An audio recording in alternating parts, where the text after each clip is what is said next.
দীপ্ত সংবাদে সবাইকে স্বাগত। সাথে রয়েছে ডলারের শুরুতেই জানাবো সংবাদ শিরোনাম। শিশু সহিংসতা দমন ট্রাইব্যুনালে রামিসা হত্যা মামলা, আসামি সোহেল ও স্বপ্নার বিচার শুরু 1 জুন। 7 দিনের মধ্যে সম্পন্নের আশা স্বরাষ্ট্রমন্ত্রীর। 5 থেকে 7 দিনের ভিতরে এই বিচার কার্য সমাপ্ত হবে। হামির উপসর্গ নিয়ে প্রাণ গেল আরও 16 শিশুর, মৃতের সংখ্যা বেড়ে 528। উপসর্গ নিয়ে হাসপাতালে ভর্তি প্রায় 1500 রোগী। ঈদুল আজহা উদযাপনে দলে দলে ঢাকা ছাড়ছে মানুষ। ট্রেন ও বাসের সূচি বিপর্যয়ে ভোগান্তি, তবে স্বস্তি মিলছে নৌপথে। অনেকদিন পর কোরবানিতে বাড়ি যাচ্ছি, এবার লেবার টাকা টুকা নিচ্ছে না। আনন্দ তো অবশ্যই আছে। আগে যেরকম হকারের একটা উৎপাত ছিল, এখন হকারের উৎপাতটাও নাই। রাজধানীর পশুর হাটে সমাগম বাড়ছে, বেচাকেনা এখনো কম, দাম চড়া বলছেন ক্রেতারা। সীমান্ত দিয়ে ভারতীয় গরু আসার অভিযোগ। রাতে অন্ধকারে কালোবাজারি গরু পাচার হচ্ছে, তাহলে কৃষক কিভাবে গরু পালবে ইন্ডিয়ান গরু ঢুকাতে? কাল শুরু হচ্ছে পবিত্র হজের আনুষ্ঠানিকতা। সকাল থেকে মিনায় অবস্থান করবেন মুসল্লিরা। এরই মধ্যে মিনায় পৌঁছেছেন সবাই।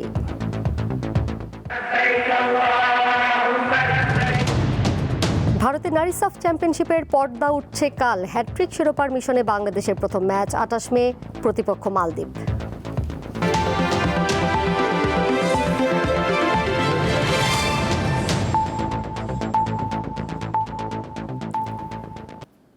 শিরোনাম শুনছিলেন, এবারে চলে যাচ্ছি বিস্তারিত খবরে। শিশু রামিসা ধর্ষণ ও হত্যা মামলার বিচার কাজ 5 থেকে 7 দিনের মধ্যে শেষ হবে বলে আশা প্রকাশ করেছেন স্বরাষ্ট্রমন্ত্রী সালাউদ্দিন আহমদ। জানান, এই অপরাধের সর্বোচ্চ সাজা নিশ্চিত করতে চায় সরকার। এদিকে এই মামলায় 2 আসামির বিরুদ্ধে আদালতে অভিযোগপত্র দাখিল করেছে পুলিশ। রবিবার দুপুরে সচিবালয়ে বাংলাদেশ সেক্রেটারিয়েট রিপোর্টার্স ফোরামের সংলাপে সাংবাদিকদের মুখোমুখি হন স্বরাষ্ট্রমন্ত্রী। এ সময় দেশের আইনশৃঙ্খলা রক্ষায় সরকারের কাজের বিভিন্ন অগ্রগতির বিষয়ে জানান তিনি। উঠে আসে সাম্প্রতিক সময়ের আলোচিত নারী ও শিশু নির্যাতনের বিষয়। পল্লবীতে ধর্ষণের পর শিশু হত্যার ঘটনায় সরকারের কঠোর অবস্থানের কথাও জানান তিনি। ধর্ষণের মাত্রা বা ধর্ষণের যে অবস্থা সংখ্যা, এটা ঘটনা, এটা আমাদের সহ্য সীমার বাইরে চলে যাচ্ছে। ভবিষ্যতেও আমরা এই জাতীয় যে কোনো ঘৃণ্য অপরাধের অভিযুক্ত বা অপরাধীদেরকে কোনোভাবেই ছাড় দেব না। মামলার বিচার কাজ দ্রুত শেষ হবে বলে প্রত্যাশা করেন স্বরাষ্ট্রমন্ত্রী। খুব সম্ভবত 5 থেকে 7 দিনের ভিতরে এই বিচার কার্য সমাপ্ত হবে। এর চাইতে বেশি কিছু করার আমাদের পক্ষে এই মুহূর্তে আর বোধহয় সম্ভব না। আমরা আশা করি আদালতের বিষয় আমরা বিস্তারিত বলতে পারবো না, সেটা আমাদের এখতিয়ার নাই। তবে আমরা নিশ্চিত যে মাননীয় আদালত এই প্রসিকিউশন টিমের বক্তব্য শুনে, চার্জশিট দেখে এবং এভিডেন্স 164 এগুলো দেখে সঠিক সিদ্ধান্ত নেবেন।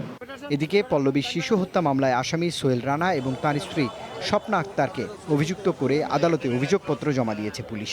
দ্রুত বিচারের জন্য মামলাটি ঢাকার শিশু সহিংসতা দমন ট্রাইব্যুনালে স্থানান্তর করা হয়েছে। অভিযোগ গঠনের শুনানি হবে 1 জুন। রুবায়েত হাসান, দীপ্ত সংবাদ, ঢাকা। মেহেরপুরের শিশু ধর্ষণ মামলায় শাকিল হোসেন নামের এক যুবকের মৃত্যুদণ্ড দিয়েছে আদালত। দুপুরে মেহেরপুরে শিশু সহিংসতা দমন ট্রাইব্যুনালের বিচারক তাইজুল ইসলাম এই রায় দেন। 2025 সালের 16 জুন গাংনী উপজেলার চাঁদপুর দক্ষিণপাড়া গ্রামের 9 বছরের শিশু বাবার জন্য মাঠে খাবার নিয়ে যাওয়ার পথে অভিযুক্ত শাকিল হোসেন শিশুটিকে ধর্ষণ করে। এই ঘটনায় ভুক্তভোগীর পরিবার বাদী হয়ে শাকিলের বিরুদ্ধে মামলা করে।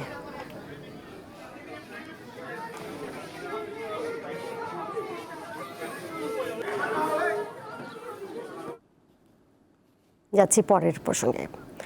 দেশে গত 24 ঘন্টায় হামের উপসর্গ নিয়ে 16 শিশুর মৃত্যু হয়েছে। হাম ও হামের উপসর্গে এই নিয়ে মোট মৃতের সংখ্যা বেড়ে হয়েছে 528। এ সময় সারা দেশে হাম ও হামের উপসর্গে আক্রান্ত হয়েছে 1434 জন। স্বাস্থ্য অধিদপ্তরের তথ্য অনুযায়ী হামে নিশ্চিত মৃত্যুর সংখ্যা 86 আর হামের উপসর্গ নিয়ে মারা গেছে 442 জন। গত 24 ঘন্টায় 128 নিশ্চিত সংক্রমণ শনাক্ত হয়েছে। এ পর্যন্ত নিশ্চিত হামে আক্রান্ত হয়েছে 8,622 জন। একই সময় 1,306 শিশুর শরীরে হামের উপসর্গ পাওয়া গেছে। এতে করে মোট সন্দেহভাজন সংক্রমণের সংখ্যা দাঁড়িয়েছে 63,813 জনে।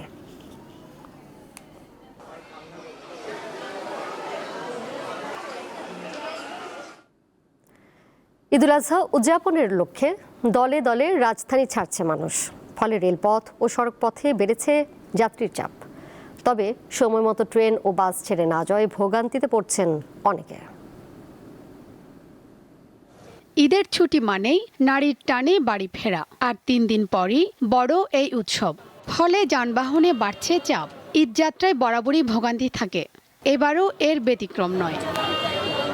রাজধানীর কমলাপুর রেল স্টেশন রবিবার সকালে 3টি ট্রেনের সূচি বিপর্যয়ের কারণে যাত্রীদের দীর্ঘ সময় অপেক্ষা করতে হয়। যাত্রীর চাপ সামলাতে ট্রেনের সংখ্যা পর্যাপ্ত নয় স্বীকার করে রেলমন্ত্রী জানান, ঈদ উপলক্ষে শতকরা 25% অতিরিক্ত যাত্রী পরিবহনের ব্যবস্থা করা হয়েছে। ট্রেন লাইনের উপর প্রচুর খড়, ওটাকে বলা হয় ধানের অবশিষ্ট অংশ আর কি, খড় আমাদের এলাকায় যেটা বলে সেটা নেড়ে দেয় আর কি, শুকানোর জন্য দিয়ে দেয়, তাতে স্লিপ করেছে হুইল। ওই কারণে একটু দুটা ট্রেন সম্ভবত দিলে হয়েছে, 2টি বা 3টি। একটা মনে হয় 20 মিনিট, একটা 1 ঘন্টা, আরেকটা মনে হয় 2 ঘন্টা হয়ে যাবে। এছাড়া বাকিটা ঠিক আছে। এদিকে বাস টার্মিনালে উপচে পড়া ভিড়। টিকিটের জন্য ঘরমুখো যাত্রীদের দীর্ঘ লাইনে অপেক্ষা করতে হয়। টিকিট পেলেও সময়মতো বাস না আসায় দুর্ভোগে পড়েন যাত্রীরা। টিকিট পাওয়াই যাইতেছে না। আপনার 10 মিনিট যদি টিকিট দেয় 2 ঘন্টা বসায় রাখে। ওদের নাকি বাস সংকট, তো এই জন্য টিকিট দিচ্ছে না, এখনো 3 ঘন্টা যাবত দাঁড়ায় আছে। এখনো গাড়ি আসেনি, খুব কষ্ট হচ্ছে এবং গাড়ির সংকটও অনেক বেশি। তো 7:30টার দিকে আসার পরে তখন লাইনে ছিলাম, তো 12টার দিকে টিকিট পাইছি। 3 থেকে 3.5 ঘন্টা পর আমরা টিকিট পেয়েছি। এখন আমরা বাস আসছে কিনা তাও এখনো পর্যন্ত আমরা জানতে পারি নাই। এসেছি সকাল 8টায়, 12টার সময় টিকিট কাটতে পেরেছি। এখনো দাঁড়িয়ে আছি, গাড়ি এখনো আসেনি। এই ঈদে ভোগান্তি প্রতিবারই। পরিবহন সংশ্লিষ্টরা বলছেন, যাত্রীর তুলনায় গাড়ি কম, আবার মহাসড়কে যানজট থাকায় সময় মতো টার্মিনালে ফিরতে পারছে না বাস। আমাদের গাড়ির তুলনায় যাত্রী অনেক হিউজ যাত্রী, এত যাত্রী আমাদের গাড়িও পর্যাপ্ত গাড়ি দেখেছি যে আজকে সকালবেলা আমাদের রিজার্ভ যে কটা গাড়ি থাকে ডিউ টাইমের আগে গাড়িগুলো চলে যায়, যাতে চাপ বেশি। তীব্র রোদ মাথায় নিয়ে কেউ দাঁড়িয়ে কিংবা কেউ বসে টিকিট কাউন্টারের লাইনেই কাটিয়ে দিচ্ছেন ঘন্টার পর ঘন্টা। ঈদের আনন্দ নিয়ে বাড়ি ফেরার স্বপ্ন থাকলেও বাস টার্মিনালে এসে অধিকাংশ যাত্রীর সেই যাত্রা হয়ে উঠেছে চরম ভোগান্তির। শিউলি শবনম, দীপ্ত সংবাদ, ঢাকা। ঈদুল আজহার সামনে রেখে রাজধানীর সদরঘাট লঞ্চ টার্মিনালে ঘরমুখো মানুষের চাপ বাড়তে শুরু করেছে। সরকারি নির্দেশনা অনুযায়ী সোমবার থেকে ঈদের ছুটি শুরু হয়। রোববার শেষ কর্মদিবসে অনেকেই বাড়ির পথে রওনা দিয়েছেন। সকাল থেকেই সদরঘাট এলাকায় যাত্রীদের উপস্থিতি বাড়তে দেখা যায়। কেউ আগে ভাগে এসে লঞ্চের কেবিন ও সিট বুকিং করেন। তবে এবার লঞ্চ যাত্রায় তেমন ভোগান্তি বা হয়রানি নেই বলে জানিয়েছেন যাত্রীরা। বন্দর কর্তৃপক্ষ বলছে, ঈদের মূল যাত্রী চাপ শুরু হলে নিরাপত্তা ব্যবস্থা আরও জোরদার করা হবে। 24 ঘন্টা সমন্বিতভাবে বিভিন্ন বাহিনীর সদস্যরা দায়িত্ব পালন করবেন।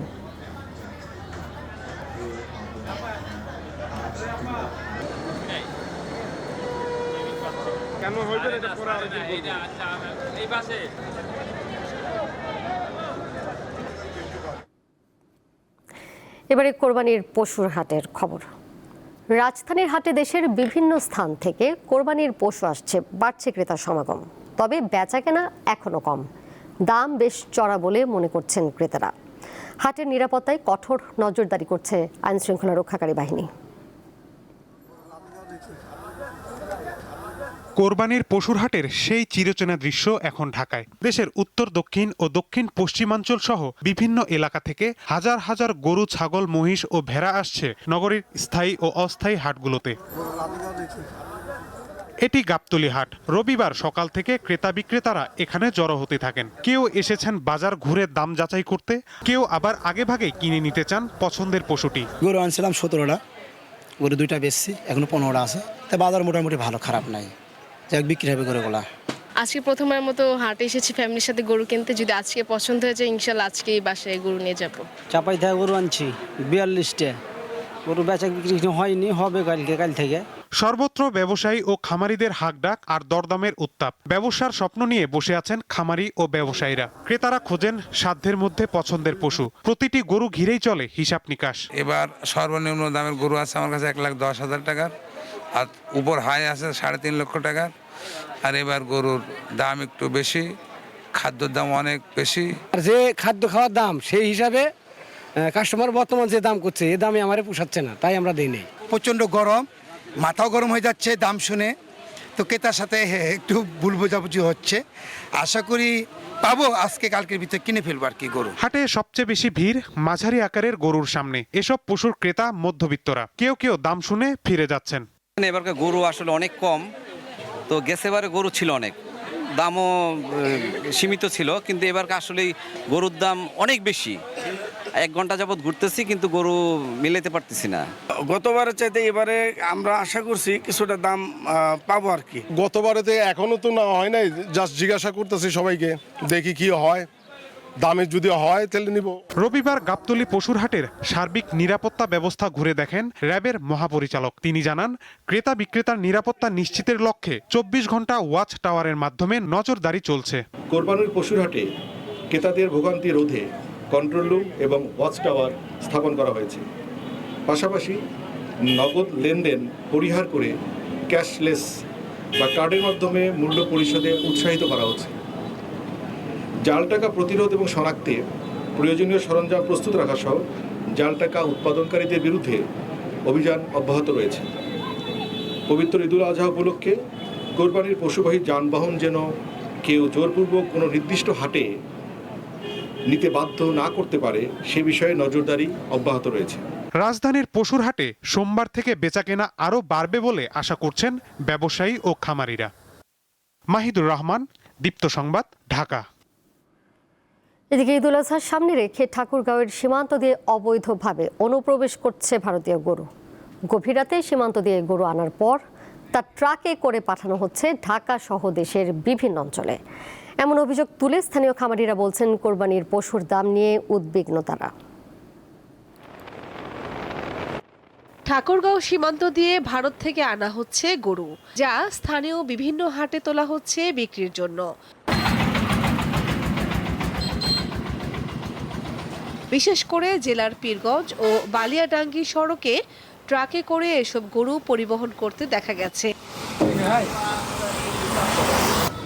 জানা গেছে, প্রতিদিন গভীর রাতে সীমান্ত দিয়ে আনা হয় এসব পশু।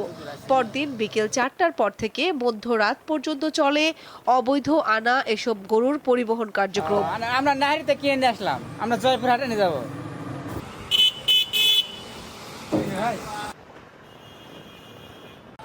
স্থানীয়দের অভিযোগ, ভারতীয় গরু এর মধ্যে লাহিড়ীহাট সহ স্থানীয় বাজারগুলোতে বিক্রি হচ্ছে। এর প্রভাব পড়েছে পশুর দামে। সরবরাহ বেড়ে যাওয়ায় কমেছে গরুর দাম। আমরা দেখতেছি যে বিভিন্নভাবে বর্ডারে রাতে অন্ধকারে কালোবাজারি গরু পাচার হচ্ছে, যেতে এই জন্য আমাদের খামারিগুলার খুব ক্ষতিগ্রস্ত হচ্ছে এবং আমরা সঠিকভাবে ন্যায্য মূল্যে গরু বিক্রি করতে পারছি না। গরুর যে অবস্থা, ওই ভারতের গরু আসে, আমার বাংলাদেশের গরুর দাম কমে গেছে। যে গরুর দাম 1 লক্ষ টাকা, সেই গরু বলে 90,000। এই জন্য আমরা ব্যবসায়ীরা অনেক টাকা লস খেয়ে গেছি। গরু কিনা 90, খরচ 20,000, 1,10,000, গরু বলতেছে 1 লাখ ভাঙে। তাহলে কৃষক কিভাবে গরু পালবে ইন্ডিয়ান গরু ঢুকাতে? 2,05,000 গরু বেচলাম 1,90,000-তে। সীমান্তে ভারতীয় গরু আসার বিষয়ে কথা বলতে রাজি হননি বিজিবি ও জেলা প্রশাসনের কেউই। তবে প্রমাণ দেখে ব্যবস্থা নেওয়ার আশ্বাস দিয়েছেন জেলা প্রশাসক। কামরুন নাহার, দীপ্ত, বার্তাকক্ষ। দেশের অর্থনীতি এবং জাতীয় নিরাপত্তার জন্য টেকসই জ্বালানি খাত সম্প্রসারণ জরুরি বলে জানিয়েছেন প্রধানমন্ত্রী তারেক রহমান। আর এজন্য সরকার সৌরশক্তিকে গুরুত্ব দিচ্ছে। সকালে জাতীয় সংসদ ভবনের অনগ্রিড রুফটপ সোলার সিস্টেমের উদ্বোধন করে কথা বলেন তিনি। প্রধানমন্ত্রী আরও বলেন, সকল প্রাকৃতিক দুর্যোগ মোকাবিলা করে টেকসই জ্বালানি পথে অগ্রসর হচ্ছে দেশ।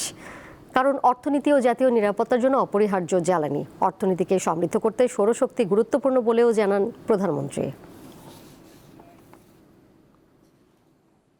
জাতীয় সংসদ ভবন অবশ্যই আমাদের গণতন্ত্রের প্রতীক।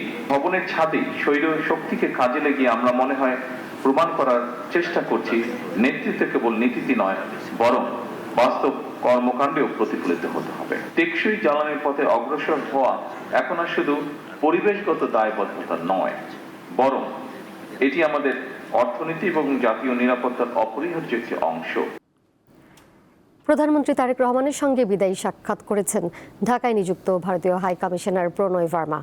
বিকেলে এই সচিবালয়ের মন্ত্রিপরিষদ বিভাগে প্রধানমন্ত্রীর কার্যালয়ে এই বিদায়ী সাক্ষাৎ অনুষ্ঠিত হয়। সাক্ষাৎকালে দুই দেশের দ্বিপাক্ষিক সম্পর্ক, পারস্পরিক স্বার্থ সংশ্লিষ্ট বিষয় এবং আঞ্চলিক সহযোগিতা সহ বিভিন্ন বিষয় নিয়ে আলোচনা হয়। এ সময় পররাষ্ট্রমন্ত্রী খলিলুর রহমান উপস্থিত ছিলেন। এদিকে বাংলাদেশের হাই কমিশনার হিসেবে প্রায় 4 বছর দায়িত্ব পালন শেষে ঢাকা ছাড়ার আগে বাংলাদেশের মানুষের উদ্দেশ্যে একটি লিখিত বার্তা দিয়েছেন প্রণয় ভার্মা। এই কূটনীতিক জানিয়েছেন তিনি বাংলাদেশ ছেড়ে বেলজিয়াম ও ইউরোপীয় ইউনিয়নে ভারতের রাষ্ট্রদূত হিসেবে যোগ দেবেন।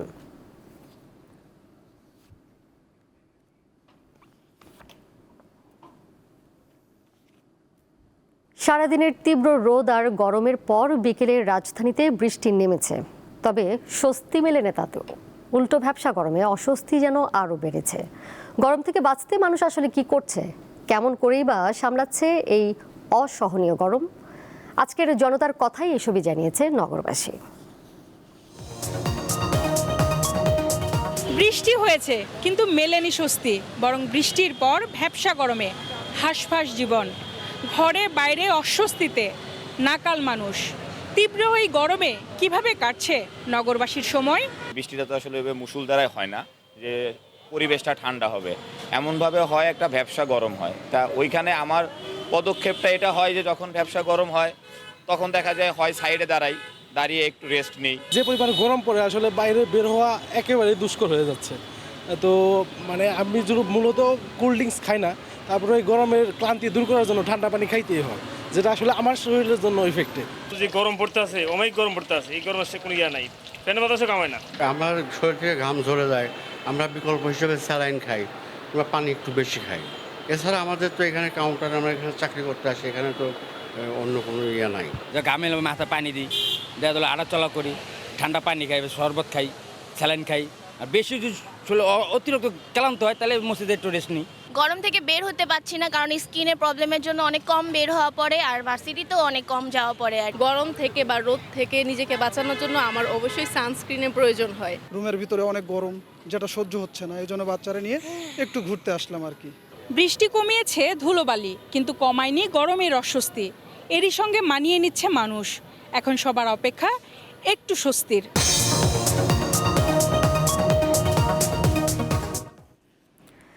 বিশেষ চাহিদা সম্পন্ন ও প্রবীণ ব্যক্তিদের ট্রেন ও মেট্রো রেলের ভ্রমণে ভাড়ার উপর 25% ছাড় দেওয়ার সিদ্ধান্ত নিয়েছে সরকার। সোমবার থেকে এই সুবিধা পাবেন তারা। রবিবার রেলপথ মন্ত্রণালয় এই সংক্রান্ত একটি পরিপত্র জারি করেছে।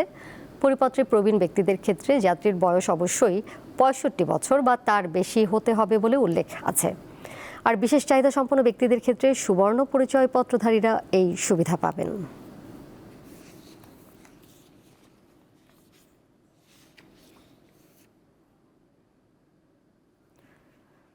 কক্সবাজার আদালত চত্বরে দুই পক্ষের মধ্যে গোলাগুলির ঘটনা ঘটেছে। বেলা 11টার দিকে কক্সবাজার জেলা ও দায়রা জজ আদালত এলাকায় এই ঘটনা ঘটে। এতে একজন গুলিবিদ্ধ হয়েছেন।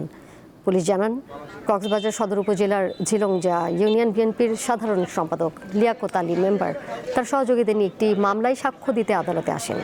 বের হওয়ার পথে আদালতের দরজায় তাকে লক্ষ্য করে গুলি করে তার প্রতিপক্ষের লোকজন।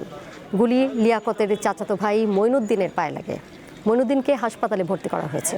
এছাড়া হামলাকারী জিয়াউল হক জিয়াকে একটি পিস্তল ও গুলি সহ আটক করা হয়েছে। ফরিদপুরের নগরকান্দায় বিআরটিসির একটি বাস ও অ্যাম্বুলেন্সের মুখোমুখি সংঘর্ষে একই পরিবারের 4 জন সহ 5 জন নিহত হয়েছেন। সকাল 10:30টার দিকে এই দুর্ঘটনা ঘটে। নিহতরা হলেন অ্যাম্বুলেন্স ড্রাইভার কাউসার, জাহাঙ্গীর মোল্লা, নিহত জাহাঙ্গীরের স্ত্রী মাজেদ আক্তার, খুরশিদা বেগম এবং অসুস্থ থাকা আলমগীর হোসেন মোল্লা। নিহতরা সকলে মাদারীপুরের বাসিন্দা। ভাঙা হাইওয়ে থানার ভারপ্রাপ্ত কর্মকর্তা হেলাল উদ্দিন জানান, রাজবাড়ী থেকে ঢাকাগামী বিআরটিসি বাসের সাথে ফরিদপুরগামী অ্যাম্বুলেন্সের মুখোমুখি সংঘর্ষ হয়। এতে ঘটনাস্থলে 5 জন নিহত হন। দুর্ঘটনার খবর পেয়ে নগরকান্দা থানা পুলিশ, ভাঙা হাইওয়ে পুলিশ ও নগরকান্দা ফায়ার সার্ভিস ঘটনাস্থলে গিয়ে যান চলাচল স্বাভাবিক করে।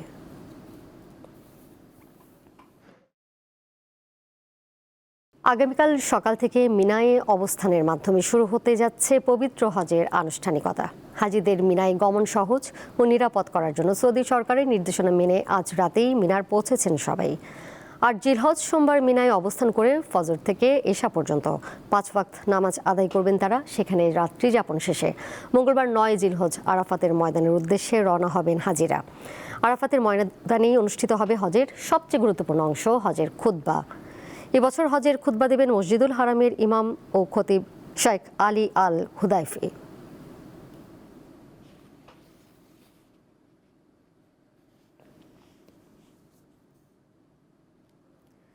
ইরানের সঙ্গে শান্তি চুক্তির খুব কাছাকাছি রয়েছে যুক্তরাষ্ট্র। এ বিষয়ে শিগগিরই বিস্তারিত জানানো হবে, খুলে দেওয়া হবে হরমুজ প্রণালী। যুক্তরাষ্ট্রের প্রেসিডেন্ট ডোনাল্ড ট্রাম্প এ কথা জানিয়েছেন। তেহরান ও ওয়াশিংটনের মধ্যে মধ্যস্থতা করছে পাকিস্তান। শনিবার সামাজিক যোগাযোগ মাধ্যম ট্রুথ সোশ্যালে দেওয়া এক পোস্টে ডোনাল্ড ট্রাম্প দাবি করেন, যুক্তরাষ্ট্র, ইরান এবং সংশ্লিষ্ট অন্যান্য দেশের চূড়ান্ত অনুমোদন সাপেক্ষে একটি শান্তি চুক্তির বিষয়ে আলোচনা প্রায় শেষ পর্যায়ে রয়েছে। আন্তর্জাতিক সংবাদ মাধ্যম আল জাজিরার খবরে বলা হয়েছে, ওয়াশিংটন ও তেহরানের মধ্যে বহুল প্রতীক্ষিত শান্তি চুক্তি প্রায় চূড়ান্ত। খুব শীঘ্রই এটি আনুষ্ঠানিকভাবে ঘোষণা করা হতে পারে। চুক্তিতে নতুন করে 60 দিনের জন্য বাড়ানো হবে যুদ্ধবিরতি, যা পরবর্তীতে পারস্পরিক সম্মতিতে আরও বাড়ানো হতে পারে। দুই পক্ষের সমঝোতা হলে হরমুজ প্রণালী উন্মুক্ত করা হবে। প্রত্যাহার করা হবে ইরানের নৌবন্দরে যুক্তরাষ্ট্রের অবরোধ। জ্বালানি তেল বিক্রি করতে পারবে তেহরান, পাশাপাশি বিশ্বের বিভিন্ন ব্যাংকে জব্দ হওয়া বড় অঙ্কের অর্থ ছাড় করতে পারবে ইরান। সম্প্রতি হোয়াইট হাউসে সংবাদ ব্রিফিংয়ে ডোনাল্ড ট্রাম্প দাবি করেন, ওয়াশিংটনের সাথে চুক্তি করতে মরিয়া তেহরান। আমাদের কাছে এই মুহূর্তে বিশ্বের সবচেয়ে শক্তিশালী এবং সেরা সামরিক বাহিনী রয়েছে। ইরান এখন একটি চুক্তি করার জন্য মরিয়া হয়ে উঠেছে। তবে সামনে কি ঘটে তা আমাদের দেখতে হবে। ইরানের ওপর যুক্তরাষ্ট্র সর্বোচ্চ চাপ প্রয়োগ করেছে। চুক্তি চূড়ান্ত হওয়ার কথা জানিয়েছে ইরান। শনিবার দেশটির পররাষ্ট্র মন্ত্রণালয়ের এক মুখপাত্র জানান, যুক্তরাষ্ট্রের সাথে শান্তি প্রক্রিয়ার বিষয়ে নিজেদের অবস্থান স্পষ্ট করে একটি সমঝোতা স্মারক তৈরির চূড়ান্ত পর্যায়ে রয়েছে তেহরান। ইরানের পক্ষ থেকে উত্থাপিত মূল 14 দফার খসড়া দলিলের উপর ভিত্তি করে উভয় পক্ষের মধ্যে বেশ কয়েকবার অত্যন্ত গুরুত্বপূর্ণ বার্তা আদান প্রদান হয়েছে। আমরা এই বিষয়ে ওয়াশিংটনের সুনির্দিষ্ট মতামত ও দৃষ্টিভঙ্গি হাতে পেয়েছি এবং আমাদের উচ্চ পর্যায়ে এখন তা পুঙ্খানুপুঙ্খভাবে পর্যালোচনা করা হচ্ছে। হরমুজ প্রণালী নিয়ে যে কোনো সিদ্ধান্ত ইরান, ওমান ও আশেপাশের দেশগুলোর সম্মতিতে হওয়া উচিত বলে মনে করেন ইসমাইল বাঘাই। সাইফুর রহমান শিশির, দীপ্ত বার্তাকক্ষ। খেলার খবর। সাফ নারী চ্যাম্পিয়নশিপের 8ম আসরের পর্দা উঠছে কাল। আর চাপ সামলে ম্যাচ বাই ম্যাচ জিতে হ্যাট্রিক শিরোপা জিততে চায় বর্তমান চ্যাম্পিয়ন বাংলাদেশ। চ্যাম্পিয়নশিপে এর আগে কেবল ভারতেরই হ্যাট্রিক শিরোপা জয়ের রেকর্ড রয়েছে। এবার সেই অবিস্মরণীয় কীর্তি গড়ার দ্বারপ্রান্তে দাঁড়িয়ে বাংলাদেশ নারী ফুটবল দল। 25 মে টুর্নামেন্ট শুরুর আগের দিন সংবাদ সম্মেলনে এসে দলের অধিনায়ক মারিয়া আমান্দা জানালেন, চাপ থাকলেও তা সামলে ধাপে ধাপে এগোতে চায় তার দল। এবারে টুর্নামেন্ট বাংলাদেশের জন্য হ্যাট্রিক মিশন। বাফুফে ভারতের গোয়ায় সাফ টুর্নামেন্টের প্রস্তুতির জন্য বাংলাদেশকে থাইল্যান্ডের ব্যাংককে 2 সপ্তাহের ক্যাম্প করিয়েছে। সেখানে স্থানীয় 2 ক্লাবের বিপক্ষে 2টি ম্যাচ খেলেছেন ঋতুপর্ণারা। আগামীকাল ভুটান, নেপাল ও ভারত মালদ্বীপ ম্যাচ দিয়ে টুর্নামেন্ট শুরু হবে। বাংলাদেশের প্রথম ম্যাচ পড়েছে ঈদের দিন 28 মে মালদ্বীপের বিপক্ষে।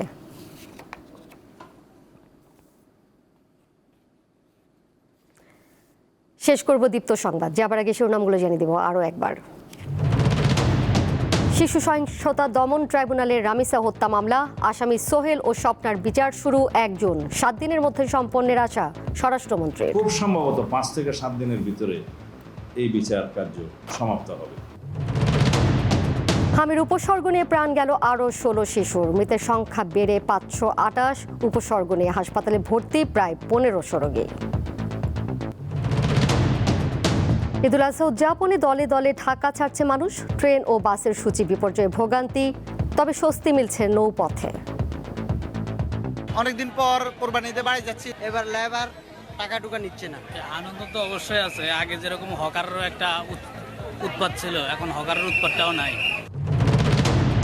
রাজধানীর পশুরহাটে সমাগম বাড়ছে, বেচাকেনা এখনো কম, দাম চড়া বলছেন ক্রেতারা। সীমান্ত দিয়ে ভারতীয় গরু আসার অভিযোগ। রাতে অন্ধকারে কালোবাজারি গরু পাচার হচ্ছে। তাহলে কৃষক কিভাবে গরু পালবে ইন্ডিয়ান গরু ঢুকাতে? কাল শুরু হচ্ছে পবিত্র হজের আনুষ্ঠানিকতা। সকাল থেকে মিনায় অবস্থান করবেন মুসল্লিরা। এরই মধ্যে মিনায় পৌঁছেছেন সবাই।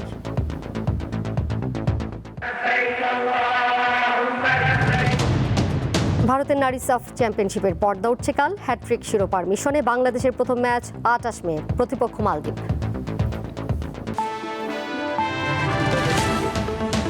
এই ছিল এখনকার মতো। এর সাথে বিদায় নিচ্ছি আমি দোলা ডলারেন্স। আরও তথ্য এবং বিনোদনের নানা খবর জানতে যুক্ত থাকুন দীপ্ত ডিজিটাল প্ল্যাটফর্মে। সবাইকে ধন্যবাদ এতক্ষণ সাথে থাকার জন্য।